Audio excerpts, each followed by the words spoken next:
kid, they weren't like any other instrument I'd known. The sound is so beautiful. It gives you an opportunity to make music in a way that I've never replicated on any other instrument. Piano or marimba or guitar, they're different but similar, whereas with steel drums, it sounds unique from all of those. Since I started on piano and all your notes are laid out linearly, and that's what I was used to, so piano to marimba to xylophone, that's all the same thing.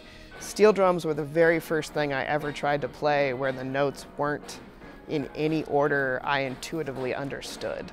And like most people who aren't used to practicing, I was very frustrated, but I'm so glad I had the opportunity to learn that and to put that time in. I moved here, and in my interview, actually, the conductor gave me the tour of campus and he said, "Hey, would you like to play percussion for us?" And I said, "I absolutely would." From the moment I started the job, I knew I would get to join the Delaware Wind Ensemble. It was Craig Stutman, our guitar player. Craig walks up and says, "Hey, I signed us up for A-Day," which is our school fair. And I was like, "You did you? How about that?"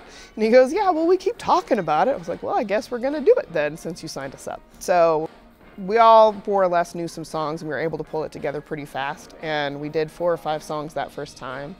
And it went really well and we had a great time and the audience liked it. And it was just fun to play. I mean, it's just fun to entertain people. We were trying to figure out what to call ourselves, and it was Matt Muchler, the drummer. And I do not remember how he came up with it. We'd gone through a number of names, many of which were not appropriate. And then finally he said, "What about Jess and the Mansplainers?" And it was like the heavens opened up. We all went, "Oh, that's the right one." And it builds this shtick in. You never get to hear yourself play, right? You know you're playing, but you don't get to hear what it sounds like from outside. And I forget that people tend to like it, that it sounds cool and that it's neat.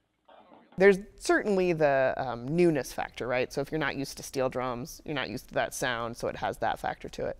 But also it can take really harsh music and soften it. So my parents don't like Ozzy Osbourne, but they do like Crazy Train on steel drums.